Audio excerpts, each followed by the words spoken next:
तो चलिए आज एक ऐसे मामले की गहराई में उतरते हैं जिसने ना सिर्फ पूरे देश को हिलाकर रख दिया, बल्कि सत्ता के सबसे ऊंचे गलियारों में भी सवाल खड़े कर दिए। ये कहानी है एप्स्टीन फाइल्स की। आज हम समझेंगे कि इस पूरे विवाद के पीछे की कहानी क्या है और सबसे जरूरी, इन फाइल्स को जारी करने में अमेरिकी सरकार का रोल क्या रहा। देखिए, सब कुछ शुरू होता है बस एक सवाल से। एक ऐसा सवाल जिसने ना जाने कितनी कॉन्स्पिरेसी थ्योरीज और राजनीतिक तूफानों को जन्म दिया।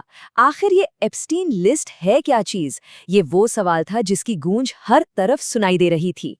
अच्छा, तो सबसे पहले एक बहुत बड़ी गलतफहमी दूर करते हैं। जब हम एप्स्टीन लिस्ट कहते हैं तो दिमाग में एक कागज का टुकड़ा आता है ना? पर सच तो ये है कि लिस्ट और फाइल्स में जमीन आसमान का फर्क है। ये कोई एक पन्ने की लिस्ट नहीं थी। असलियत में हम बात कर रहे हैं 300 गीगाबाइट से भी ज्यादा डेटा की। सोचिए, इसमें फ्लाइट लॉग्स थे, पर्सनल कॉन्टैक्ट बुक्स थीं और ना जाने कितने अदालती दस्तावेज। ये सबूतों का एक पूरा पहाड़ था और इसका इतना बड़ा होना ही इस कहानी को और भी ज्यादा पेचीदा बना देता है।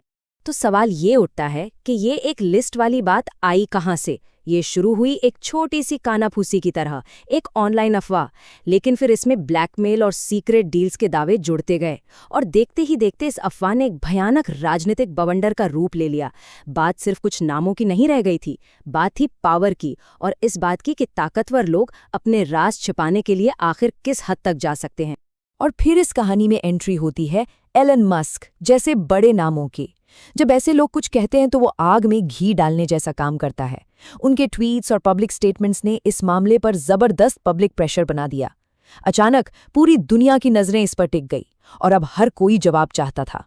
अब जब माहौल इतना गर्म हो चुका था तो जाहिर है राजनीति भी इसमें शामिल होनी ही थी।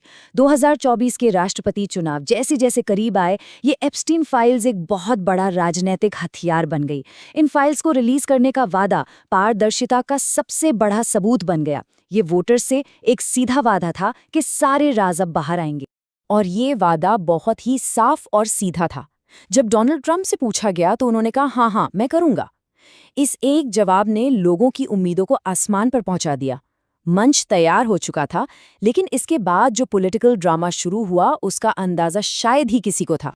कई महीनों के लंबे इंतजार के बाद सरकार की तरफ से आखिरकार एक ऑफिशियल स्टेटमेंट आया, और ये एक ऐसा बॉम्बशेल था, एक ऐसा चौंकाने वाला खुलासा था जिसकी उम्मीद शायद किसी ने नहीं की थी। ये वो मोड़ था जिसने पूरी कहानी का रुख ही पलट कर रख दिया। तो जरा इस टाइमलाइन को देखिए कि कैसे चीजें बदलीं। कहानी शुरू होती है 21 फरवरी से, जब अटॉर्नी जनरल पैम बॉन्डी कहती हैं कि फाइलें उनकी टेबल पर हैं रिव्यू के लिए। फिर मई में खबर आती है कि डीओजे ने ट्रंप को बताया है कि उनका नाम भी फाइल्स में है। और फिर 7 जुलाई को आता है वो मेमो जो कहता है कि कोई क्लाइंट लिस्ट मिली ही नहीं। ये एक पूरा यू टर्न था। और फिर आया ये official statement. Department of justice ने साफ साफ कह दिया कि उन्हें ऐसा कोई सबूत नहीं मिला जिससे ये साबित हो कि एप्स्टीन बड़े बड़े लोगों को ब्लैकमेल कर रहा था। आसान शब्दों में उन्होंने कहा कि जिस क्लाइंट लिस्ट को लेकर इतना हंगामा मचा था, वैसी कोई चीज मौजूद ही नहीं है। अब सोचिए, इस एक बयान ने लोगों को कितना हैरान और कंफ्यूज कर दिया होगा। सवाल ये था कि अब भरोसा किस पर किया जाए।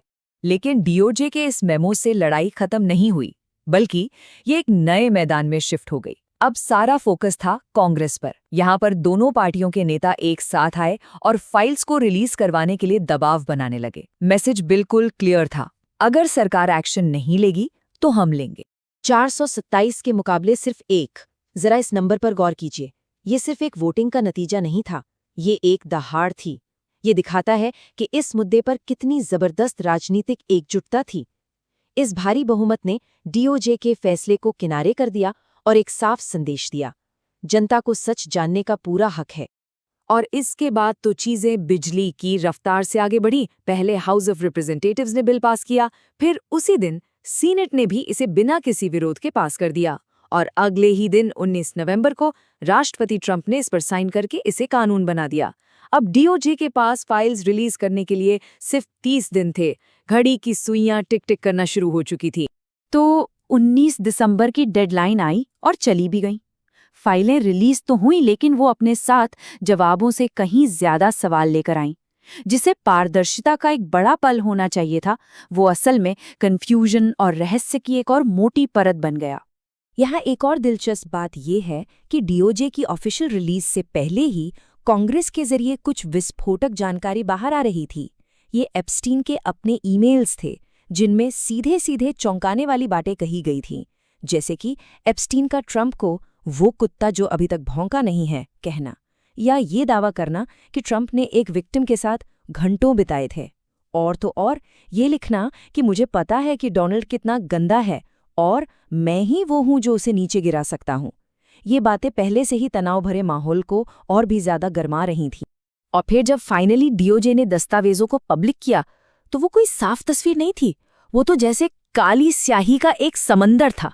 हर जरूरी नाम, हर जरूरी डिटेल, सब कुछ काले रंग के मोटे पर्दों के पीछे छिपा दिया गया था। वादा किया गया था पारदर्शिता का, लेकिन हाथ लगी सिर्फ धुंधली तस्वीर। और बात यहीं पर खत्म नहीं हुई। इस रिलीज के बाद 2 और बड़े विवाद खड़े हो गए। पहला तो ये कि फाइलों को जिस तरह से डिजिटली एडिट किया गया था, उसमें इतनी खामियां थीं कि ऑनलाइन लोग आसानी से उन काले पर्दों को हटाकर छिपी हुई जानकारी देख पा रहे थे।